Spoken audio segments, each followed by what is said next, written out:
Today we are discussing the subject of women's studies, and this is paper number 12, which deals with women in science and technology. This is module 11, which will be taking up the issue of sexual harassment in STEM institutions. I am reading this paper on behalf of Padma Singh, who is convener for the Stree Mukti Sangathan, Allahabad. Now, when we discuss about sexual harassment in STEM institutions, actually we are basing our module much more on experiences than on academic scholarship or some kind of a theoretical or philosophical understanding of sexism in science. The writer has been working as an activist for the last 3 decades for a women's group, and she is also member of the Sexual Harassment Internal Complaints Committees in 3 institutions in the city of Allahabad. Now, we take 3 case studies here. The module will first take up these 3 case studies from Allahabad, which are from 3 different academic institutions located in the north, east and western parts of the city, and then we will try to address the problems and find solutions for them. The cases are: case 1 is from the science faculty of the Allahabad University, case 2 is from the Harish Chandra Research Institute HRI, and case 3 is from the Indian Institute of Information and Technology, that is IIIT.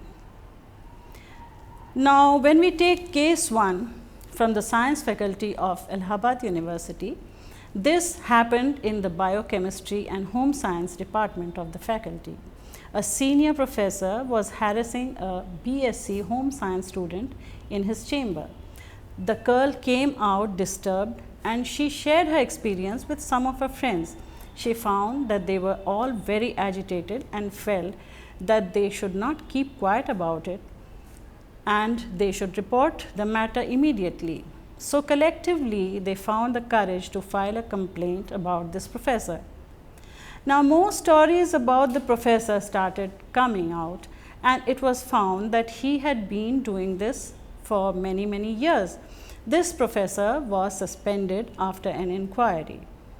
Actually, the University of Allahabad has had a women's advisory board, not exactly a committee against sexual harassment, but what is called as an advisory board. And the advisory board had been taking up these issues of sexual harassment in the university, and later on this women's advisory board was also disbanded, and a 1-member committee, that is a sexual harassment internal complaints committee, has been put in place now. So, the major reason why such incidents are common in institutions of higher learning is misuse of power.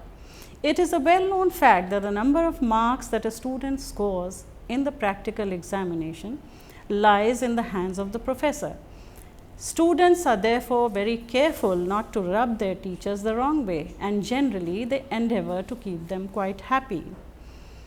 Now, the power that rests in the hand of the teacher is sometimes misused. In the case of girls, it can and frequently does lead to forms of sexual harassment. Here, the institution has to be constantly alert about such incidents and keep a check on such people for the welfare of the institution as well as for the society at large. Nipping the problem in the bud is always the better idea. Prompt reprimands also serve as deterrents to those who might be so inclined and think that they will never get caught. Now, the second case comes from the IIIT. Let us take the second case from Allahabad that took place in a premium IT institute known as the IIIT. where an M.Tech student, after her final examinations, complained that her project in charge was sexually harassing her. And her complaint was as follows. She was feeling that a kind of spider's web was being woven around her. I never planned to work under Mr. X. This Mr. X is the supervisor. Nor asked him for any favor. Mr. X is like a spider who weaves a web round you and waits for the perfect time to attack. I wanted to work under some other faculty, but Mr. X called me after the class and told me that he had a good topic for research and that he finds me suitable for the work on that topic because of my grades and my understanding about the topic. So, in this way, he somehow influenced the girl student to come and work under him. And this is how she says that he knit a web around her. His level of harassment was gradually increasing. It included phone calls at late nights, calling me to his residence, making me sit in his chamber without reason, patting me on my shoulder, staring at my private parts. Before leaving for the summer break, he even threatened me by saying that I should be prepared to be crucified if I don't agree to his terms in July after this summer break. Now, talking to some friends, I came to know about some other victims of his harassment. I may have forgiven him, but to my surprise, he has been doing this for the past many years with other students as well.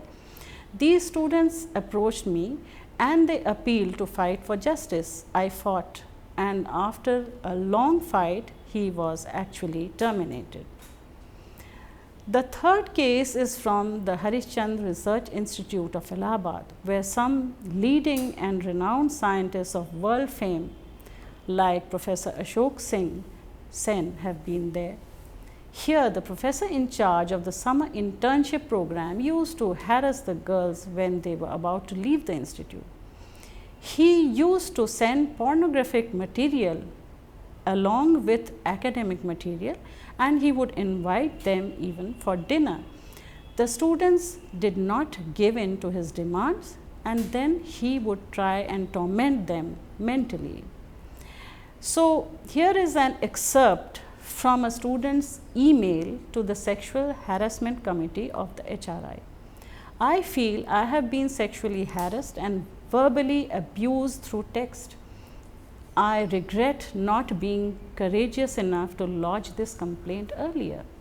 He was always over insistent about going to the city, for me to accompany him, and for eating out. There have been multiple instances where he has talked inappropriately, whether it be in the office or it be in the HRI bus, and this was quite embarrassing for me and very difficult to deal with. He would try to even dictate my personal choices and would stop cooperating academically if I did not abide by them.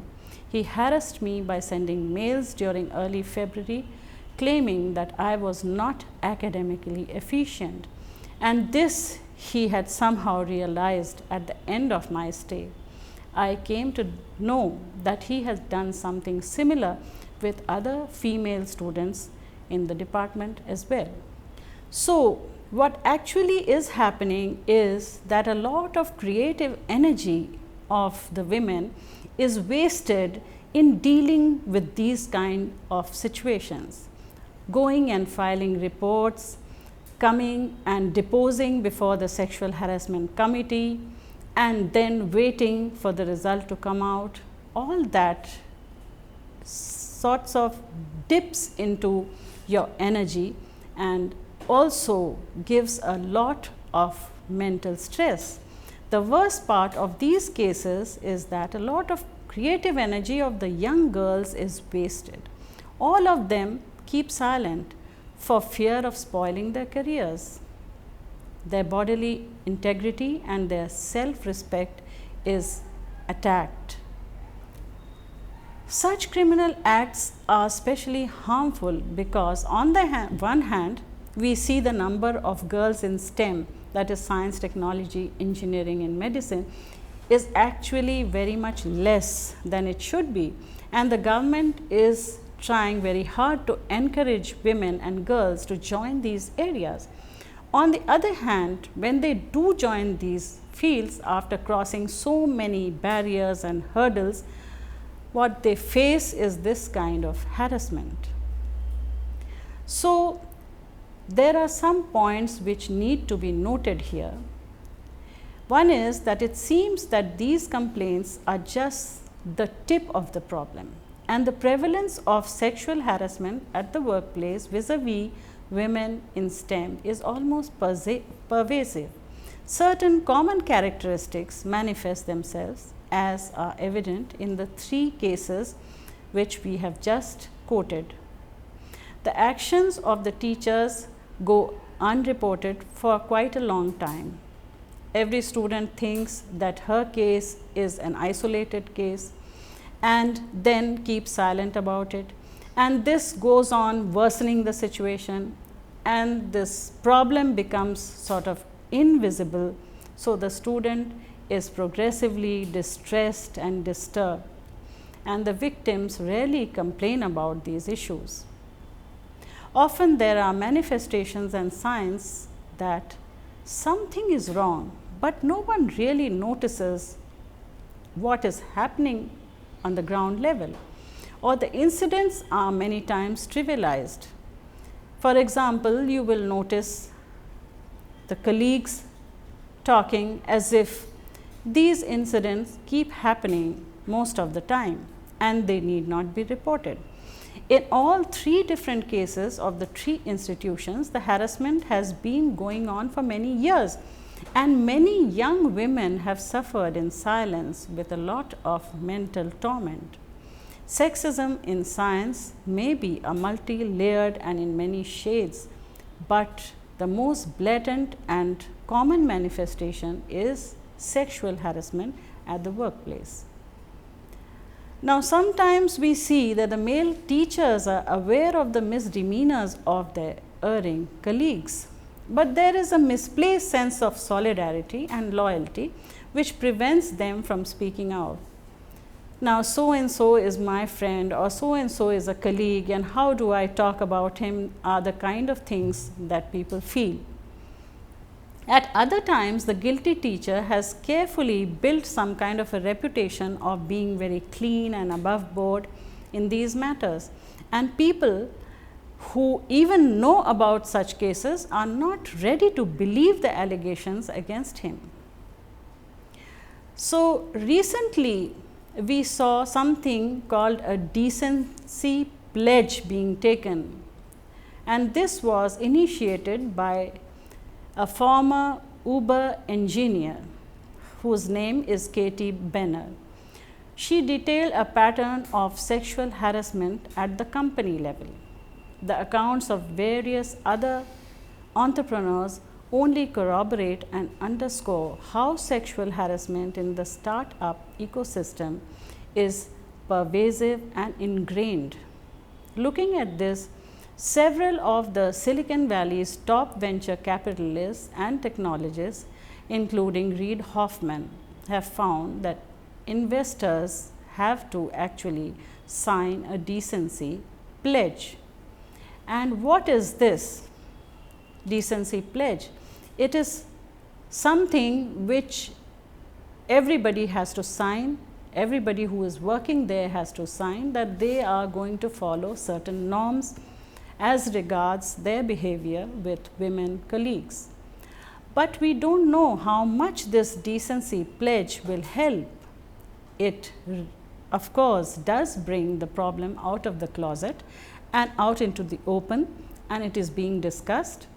This is a positive change, and a positive change that is happening and slowly increasing is that more and more women are coming out and now speaking up against such cases of sexual harassment.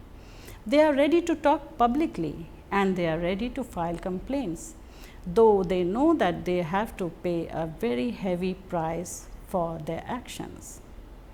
The most revolutionary gain for the Indian women was the passing of the Sexual Harassment of Women at Workplace Prevention, Prohibition and Redressal Act of 2013.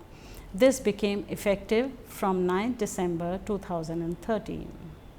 This act is actually the result of a long history of women's efforts, women's struggles, you can say. The details of the act are all available online, and therefore there is no need to repeat them here in this module. However, it is worthwhile still to enumerate certain parts of the act. One positive aspect is that sexual harassment is defined in very clear and unambiguous terms. Now, what exactly constitutes sexual harassment has to be known before you file a complaint. Sexual harassment means any one or more of the following acts of behavior, whether it is directly or it is by implication. So, the first one is physical contact and advances. The second is a demand or request for sexual favors. The third is making sexually colored remarks. Then the fourth is sharing pornography or any other unwanted physical, verbal, non-verbal conduct or behavior of sexual nature.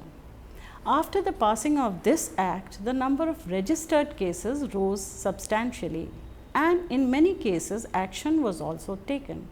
The most important case in the recent past, that is in 2015, was that of the ex-TERI, that is the Energy and Research Institute Director R.K. Pachauri. Most of the complaints against Pachauri were after the team headed by him had won the Nobel Prize. A 1400-page long charge sheet has been filed against him, in which there are allegations of stalking, intimidation, and mainly sexual harassment.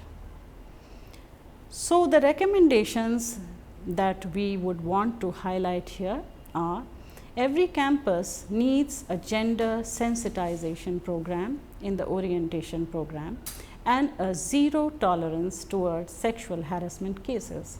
Some other suggestions to prevent sexual harassment can be that committees which are formed, the internal complaints committees, actually should be formed with gender sensitive people.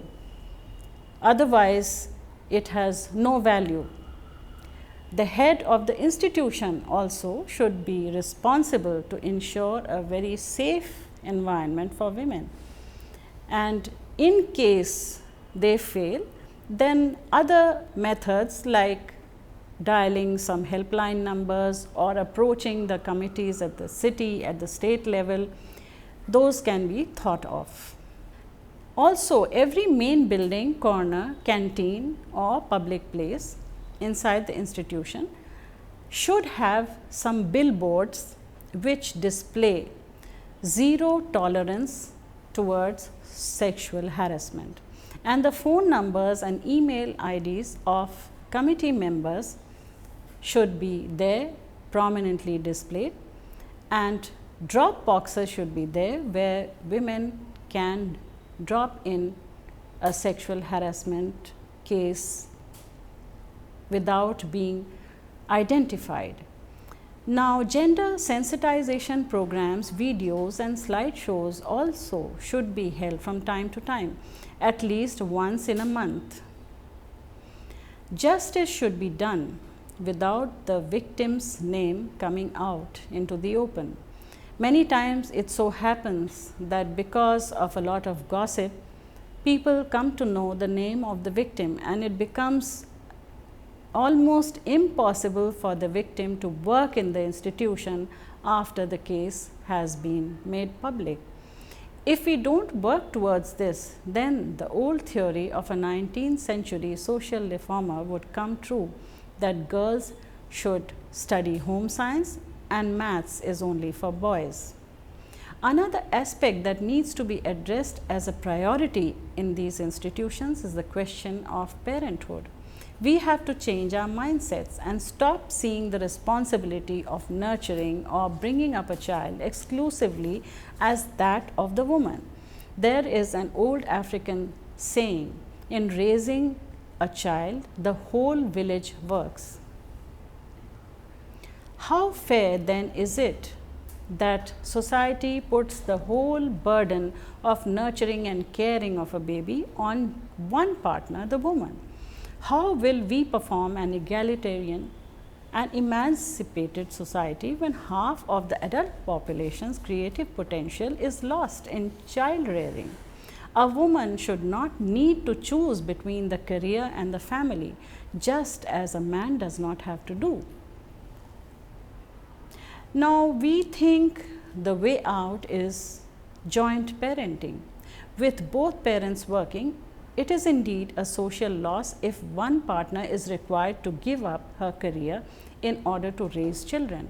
For this reason, work and family responsibilities both need to be shared so that both can continue to be useful members of society through their professions.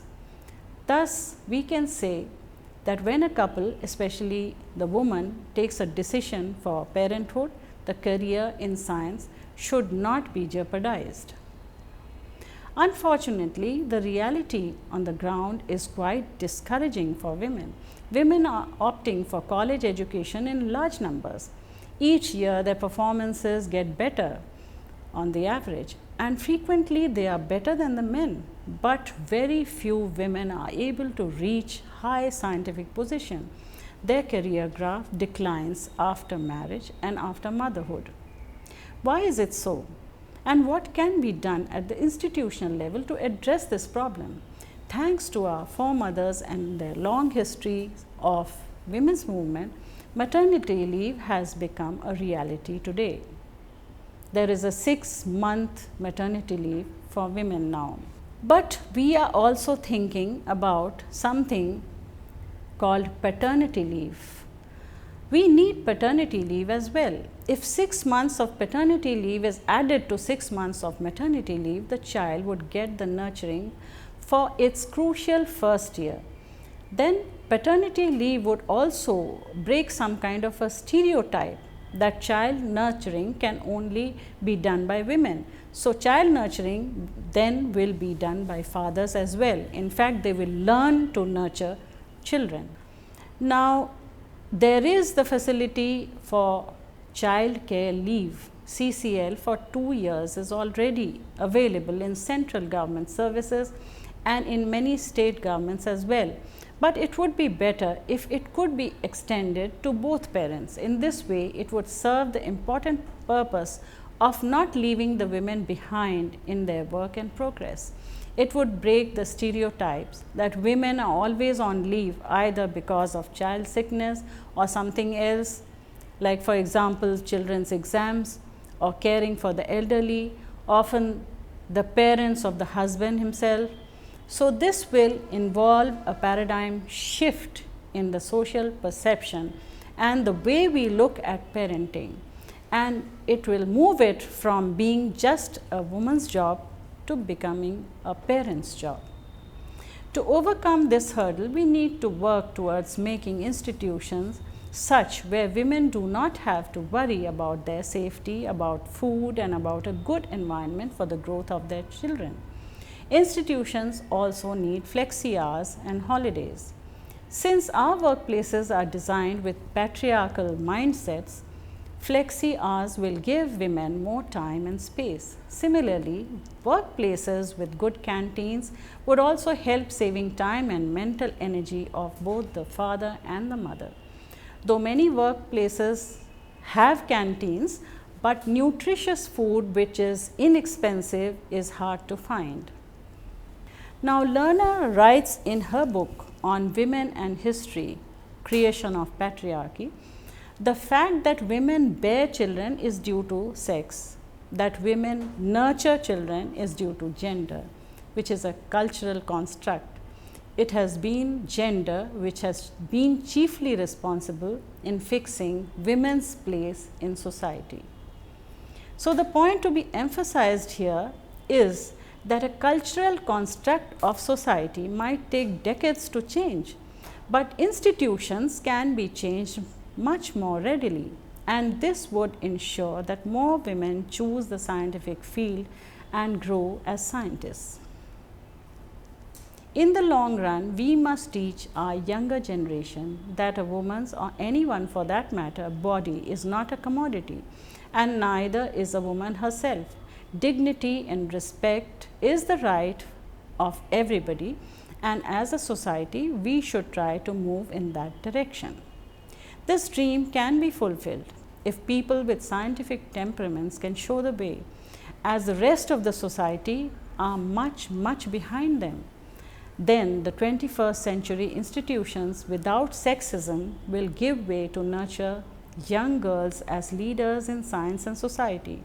Once women will lead, sexual harassment will also take a back seat, and ultimately it might even disappear. Thank you.